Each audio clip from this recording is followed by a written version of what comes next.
So I think the police, they are very aware of the bad image they are getting internationally. So they want to tell the press, no, we're not going to invite them to come in. But on the other hand, there are some people over there who want to scare the Hong Kong people. So I think, by and large, the people don't expect them to march across the boundary. You're here for the protest. Can you tell us what is the protest movement? What are they fighting for? Well, initially, it was about an extradition bill which would allow the government to send people from Hong Kong to mainland China for trial. And of course, although we are not a democracy in Hong Kong, but we have the rule of law, independence of the judiciary. But in mainland China, it's complete lawlessness. So people are very frightened and could not understand why the government of Carrie Lam would want to do a stupid thing like that, particularly ever since 1997, when Britain handed Hong Kong back to China. They have been negotiating with the mainland for a deal and could not get anywhere. So you know how difficult it is. And suddenly, out of the blue, because of a Taiwan homicide case, Carrie Lam came out to make the proposal. So the whole town just blew up. And then in the end, because so many people marched and many foreign governments, including the Canadian government and others, spoke out. So she came out and said, okay, we stopped the bill. The bill is dead. And people say, what do you mean? Why don't you just use a proper language saying the bill has been completely withdrawn? And she refused. And then in the meantime, there were many demonstrations. Many were peaceful, attracting 1 to 2 million people. But some, the young people, they had confrontation with the police. And the police beat up a lot of people. And so far, they have arrested over 700 people already. So the people say, well, there should be an independent inquiry looking into the whole saga. Why did the government make such a blunder? And why did the police behave in such a brutal way? And of course, some of the protesters also attacked the police. So we want a comprehensive inquiry. And she refused. So that's why today, the Civil Human Rights Front, which organized the big march for 1 million and 2 million, they're organizing another march. But the police said, no march. But you can have a rally in Victoria Park. But the capacity of the park is only about 100,000. And there may be, 1 million or more people joining. So what do we do? So the organizers said, okay, no violence, no disorder. So you people, you go into Victoria Park. Once it's full, then we'll get ushers to take you out of the park. You go to the nearby station to take the train. And if there's so many people, then the streets next to the park will be full. Causeway Bay will be full. Wan Chai will be full. Central will be full. Then the government would know that there are many people who want to join this peaceful rally. The organizers said also, please come. Don't wear any mask.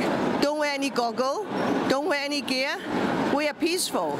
But then some people say, no, we will come fully armed. So we don't know what will happen.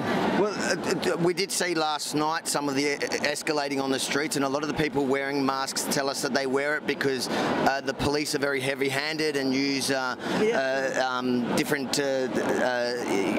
tear gas, etc.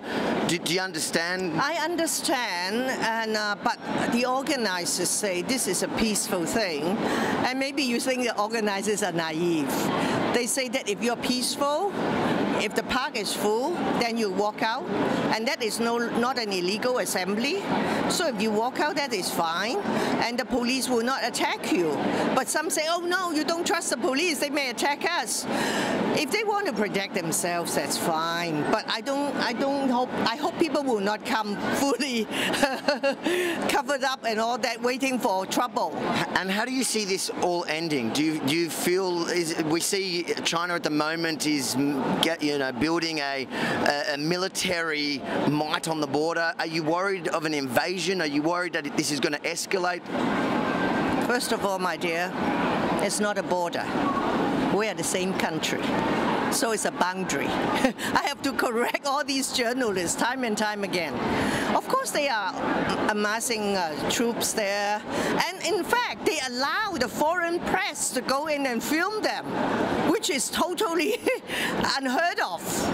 Why? Yeah. Why? Well, they want to show you so that you can show the picture, see, oh, the military might. But then they also have people. The police here gave an off-the-record briefing to the foreign press 2 or 3 days ago saying, no need. We are all ready. We don't need any help from across the boundary. We have had no training exercise with them. We can control the situation.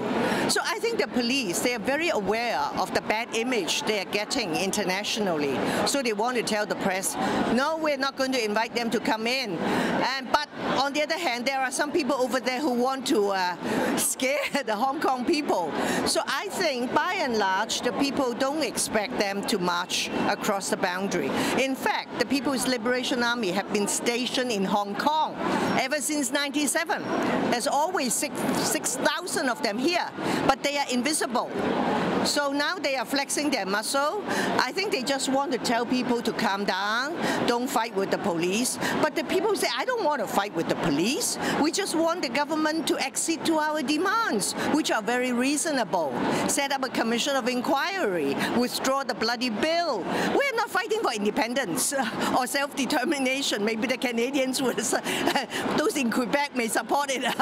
But we're not fighting for those things. We're fighting for very reasonable things. And in the past 24, 48 hours, the Canadian Prime Minister has spoken out, the British, the German, the Australian, the European Union. And today, just an hour ago, the European Union issued another statement, and then they issued a joint statement with the Canadian government. So you can see the international community is very alarmed, and they're calling on all parties to exercise restraint and to find a political solution and not to use force and violence. And how do you see it ending? Well, I hope it will end like that, because at the end of the day, my dear, Hong Kong is important to China.